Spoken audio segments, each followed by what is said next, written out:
नगर संत महामंडलेश्वर कौशल्यानंद गिरी जी दीदी महाकुंभ का जो महत्व है उसके बारे में कुछ जानकारी देने के बाद।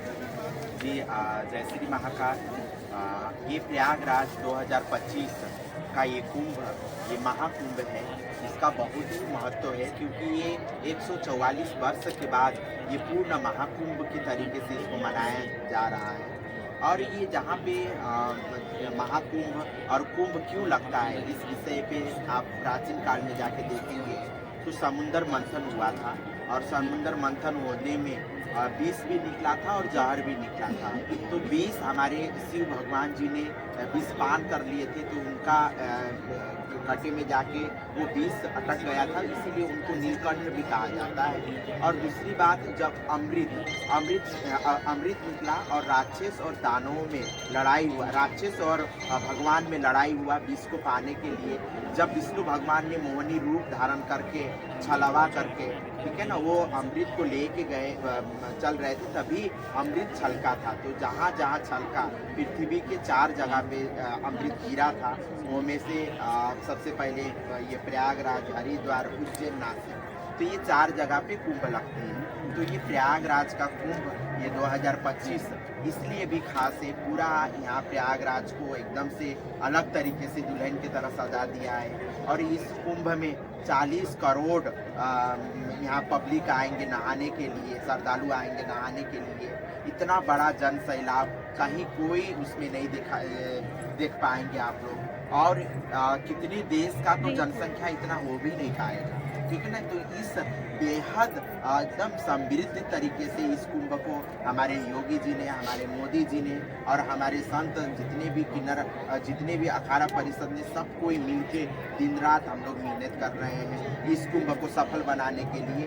तो इसीलिए इस कुंभ का बहुत बड़ा महत्व है। और यहाँ प्रयागराज में जो मकर संक्रांति के दिन क्या है, सूर्य भगवान मकर राशि में प्रवेश करते हैं, इसीलिए उनको उस दिन को मकर संक्रांति बोला जाता है। तो उस दिन से माघ महीना शुरू होता है। बहुत सारे लोग कल्पवास भी यहाँ करते हैं। तो क्या होता है, आप नेगेटिव ऊर्जा को छोड़ देते हैं, पॉजिटिव ऊर्जा आपके जीवन में आते हैं, इसलिए इसका ज़्यादा महत्व। गंगा जी में नहाओ, गंगा जी में 33 कोटि देवी देवताएं समाहित है इस समय। तो आप लोग नहाएंगे तो आप लोग को मोक्ष मिलेगा, आपको पुण्य मिलेगा। इस तरीके से ये तथ्य है, इसीलिए इस महाकुंभ का हमारे सनातन धर्म में सबसे बड़ा महत्व है।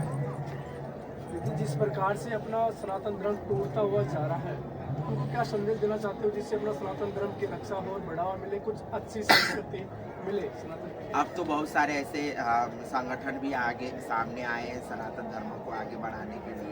हमारे संत लोग जितने भी है, साधु संत परंपरा भी अब मांग उठा रहे हैं कि सनातन बोर्ड बनना चाहिए। और खास करके मैं कहना चाहती हूँ नवयुवा, आप लोग जैसे नवयुवा हमारे सनातन संस्कृति को जाने, हमारे संस्कृति परंपरा को जाने, हमारा परंपरा क्या है, हमारा संस्कृति क्या है, हम लोग हम लोग का धर्म ग्रंथ में क्या लिखा है, उसके बारे में आजकल के बच्चे लोग जानते नहीं, पढ़ते नहीं है।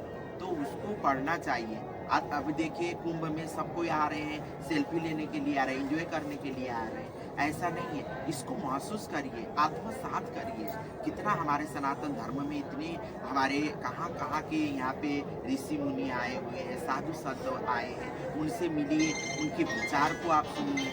तो इससे क्या होता है कि आपका जो सोचने वाला क्षमता है वो विकसित होता है ना। और तब आप सनातन धर्म के बारे में जानोगे, तभी आने वाले संतति को आप बता पाओगे। कहीं ना कहीं मुझको लगता है कि हमारे युवा पीढ़ियों को बहुत ज़रूरी है, जहाँ पे युवा पीढ़ी के कंधे में ही पूरा देश का भार है, ठीक है। तो युवा पीढ़ी पश्चिमी संस्कृति पे ज़्यादा प्रभावित हो जाती है। अपनी हमारे सनातन धर्म का तो कितना बड़ा सोच है, वसुधैव कुटुंबकम, विश्व हमारा एक परिवार है और विश्व में रहने वाले सब हमारा भाई है ना। हम लोग विश्व के कल्याण हो करके जयकारा लगाते हैं। ये कहीं दूसरा धर्म में है, कहीं नहीं है ना। तो अब हम लोग को जागने का समय आ गया है, अब सोना नहीं है। हम लोग को अपने धर्म के लिए कोई जाति में बंटना नहीं है, कोई समुदाय में बंटना नहीं है ना। हम लोग को सबको एकत्रित होके, इसीलिए तो योगी जी ने बोला कि बटोगे तो कटोगे। आज बांग्लादेश में क्या हो रहा है, हिंदू समाज है ना, अपने को एकदम कमज़ोर महसूस करने लगा। वहाँ पे रोज़ हमारे हिंदुओं पे अत्याचार हो रही है ना। तो कल के दिन आज बांग्लादेश में हो रहा है तो कल हमारे देश में भी हो सकता है।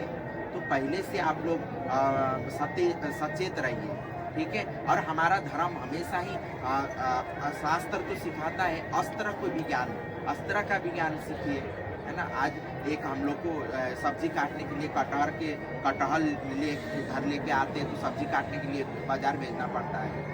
तो हम लोग कब अपने हथियार के बारे में जानकारी, हमारे दुर्गा माँ के हाथ में त्रिशूल है ना, हमारे हनुमान जी के हाथ में गदा है, तो हमारे भगवान हर चीज़, राम भगवान के हाथ में धनुष बाण है।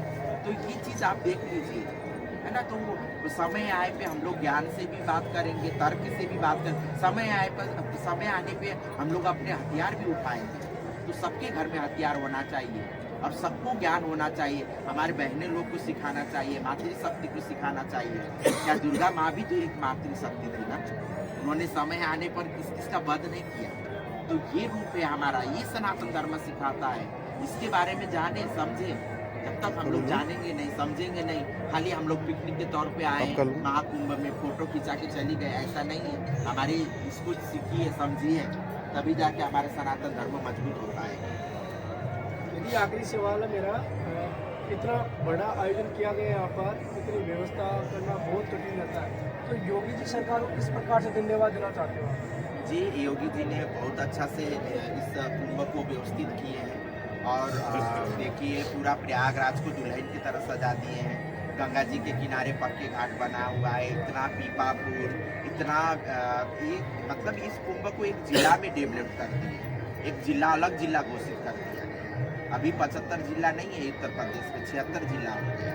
तो ये बहुत बड़ा सोच है और मैं साधुवाद कहती हूँ। और मैं एक बात ये कहना चाहती हूँ आपके चैनल के माध्यम से कि ये सरकार की ही दायित्व तो नहीं है, हम लोग भी इस राष्ट्र के एक वासी है, इस राष्ट्र के नागरिक है, हमारा भी तो दायित्व बनता है।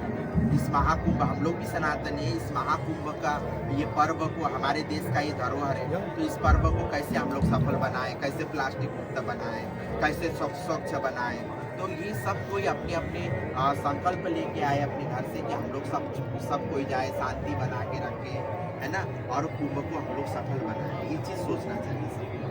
बहुत बहुत धन्यवाद इनको इतनी छोटी बातों में विस्तार से काफ़ी समझाया है। जैसे युवा बच्चे आते हैं, युवा लोग आते ही कभी मोनासिरा, कभी क्या पता कोटी की सेल्फी लेने में, इनका वीडियो लेने में काफ़ी समय बर्बाद करते हैं। लेकिन आध्यात्मिक से जुड़े हुए हमारे बीच में भगवान के रूप में एक गुरु माता है, गुरुदेव है, इनसे कुछ ऐसे सवाल जवाब नहीं करते जिनसे अपना जीवन सुधारो। लेकिन युवा अपनी सोच को सुधारे, पाश्चात्य संस्कृति को भूलकर भारतीय संस्कृति को अपनाकर अपना जीवन उदार करें और महाकुंभ में डुबकी लगाकर अपने जीवन को सफल बनाएं। बहुत बहुत धन्यवाद।